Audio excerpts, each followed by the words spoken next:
How are you? Hello, hello. My name is Afton Porter, and oh gosh, what happened? Okay. My name is Afton Porter. I'm a fashion stylist and coach where I offer high level styling for successful businesswomen and coach aspiring stylists. And today I just want to let you know about an opportunity that is coming up this Friday and Saturday. I'm teaching a workshop, and this is what it comes down to. So, I am a personal stylist, fashion stylist, and it was a little bit of a struggle at the beginning. Hey there, friend. Nice to see you. It was a little bit of a struggle to get my styling business going. So I want to share with you what I did to get things going. And I know that there's about 4 or 5 things really quick I'm going to share with you today about starting a business. Most importantly, when I want to tell you one of the struggles that I had was I would tell myself is that I am 40 years old. I'm actually 46 now, but at the time when I was starting, wanting to start my business, I was 40, and I'm like, I am 40 years old. I am past my prime. It's too late to do whatever it is that I wanted to do. And I want to remind you that is not true.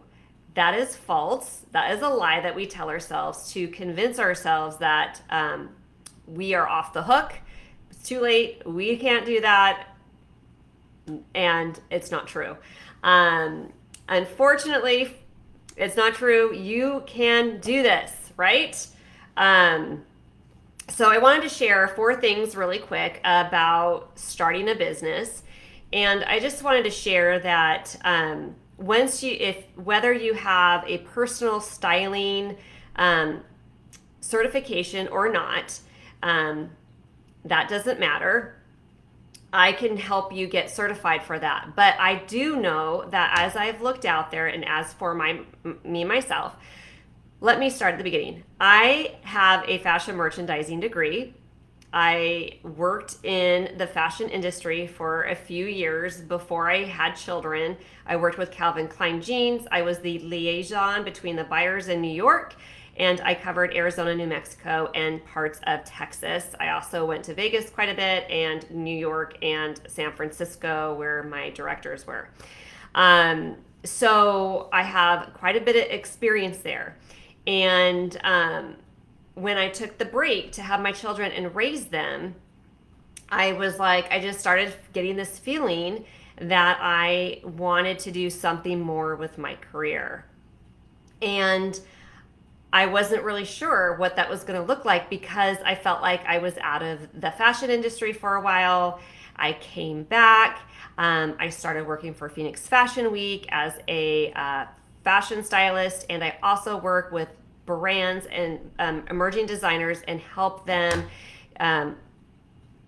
launch their businesses.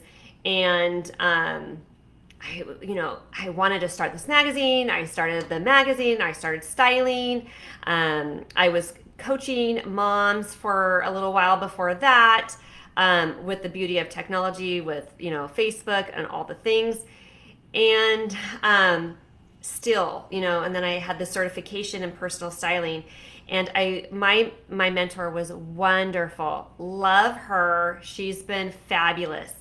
But just like a lot of the other styling certifications that I found out there is they offer the styling certification and the training, and then that's the 10 weeks, it's the whatever weeks, that the styling training goes on, and then there's this like, now what?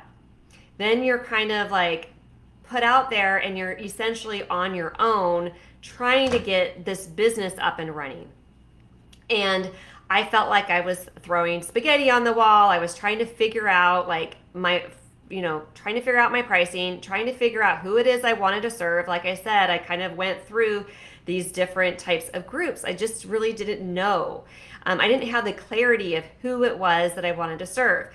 Then I kind of just had to try a bunch of things. I hired a coach. She was able to help me, show me, see the things that I couldn't see that I was doing, and and and then like the alignment came, like the knowledge that I've had for forever, and the experience that I had, and then the wisdom of being in my 40s, and everything coming together, and it just kind of like emerged into and just started flourishing. And I want to share that, the different things that I did, but today I want to share 4 things that I think will help you if you, whether you have your personal styling certification and you're out there trying to have the steady clients coming in, or you are just thinking about styling. Maybe this is just like the first time you've ever thought about it. Maybe you're a jewelry company and you want to learn how to style your jewelry with clothing and make that look the best that it possibly can. Or maybe you're a pageant owner and you want to style your young ladies and have them looking gorgeous and beautiful out there. FYI, those are some of my clients that are in my program. But number 1, have a clear vision of who you want to serve, who you want to impact, what it is you want to do. Having that clarity is a non-negotiable. It is essential in finding the people that you want to help serve. Number 2, doing research in your market, kind of like seeing like, is there a need for what you have? Finding out, can they afford you and afford what you have to offer? Finding out if there's competition. If there's competition out there, then it's a viable market. You want competition. I know sometimes that seems a little scary, but where there's lots of competition, there's definitely a big enough market out there, and there is definitely enough market out there for personal styling and fashion styling and all the things. But do your research, find it out what you don't know. All of us, no matter how much experience we have, no matter how much education we've had, there's going to be stuff out there that we just don't know. And so doing your research is essential in finding out like what it is that's out there, what it is that you don't know, so that you can, number 3, disrupt your industry. You can find the gap that's out there, that how you are going to do things differently than other people. We're not going to be copying anybody. This is not about copy and paste. This is, how can you take your unique skills, your unique personality, your knowledge, your specific talents, and present it in a way that's going to make the impact from the number 1 that we talked about, of how you want to impact lives, how you want to change people, how you want to help people. Okay?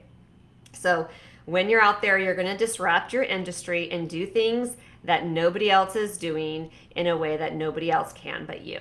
Okay? And number 4, making a commitment to what you have decided to do. There will be, no matter how you look at it, there will be some sacrifices. There's time. You are making a decision. You're going to do this and not that. During this, you're going to structure your day where you're going to dedicate that time to your business, whether that's an hour, whether that's a full day, full-time job for you, however that looks. But you are sacrificing that time. You're going to be giving of that time, your energy, your finances. You're going to invest in your business to help it flourish, in coaches, in a community, however that looks like, that you need to best support yourself.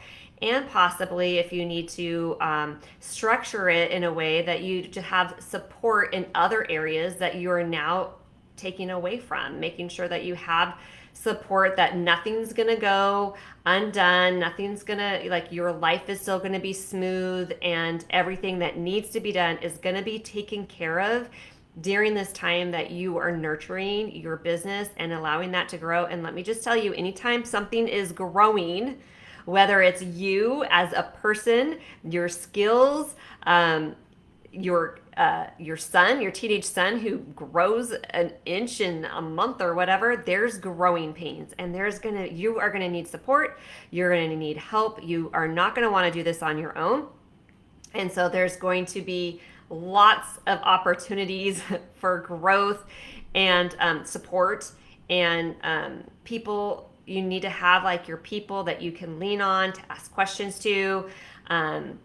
All the things. So those are my 4 recommendations. If you want to hear more of those, of ways that you can help your fashion business, your personal styling business, take your, I know that you're probably struggling on finding where your clients are. You should not be having to worry about like what is going to be happening next month. How are you going to get your clients next month?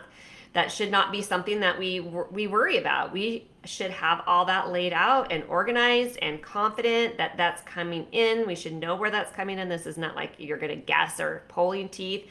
You know, I am no longer throwing spaghetti on the wall.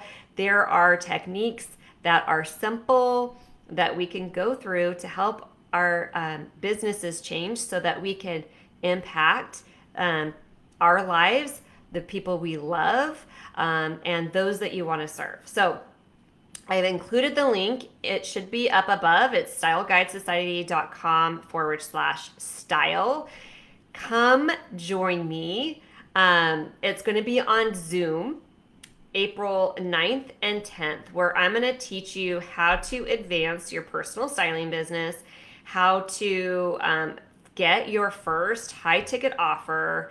We're going to actually create your offer during the workshop, this masterclass. So please come join. I'd love to have you. If you are a personal stylist, you're already certified, ready to go. Maybe you're thinking about styling. Maybe you just are in the fashion industry and you could really benefit from some support from a fashion expert. You would all of those different types of women would benefit and just absolutely love the content that we have planned for you this weekend. So if you have any questions, let me know in the comments, but I will talk to you guys soon. Now let's see, here we go.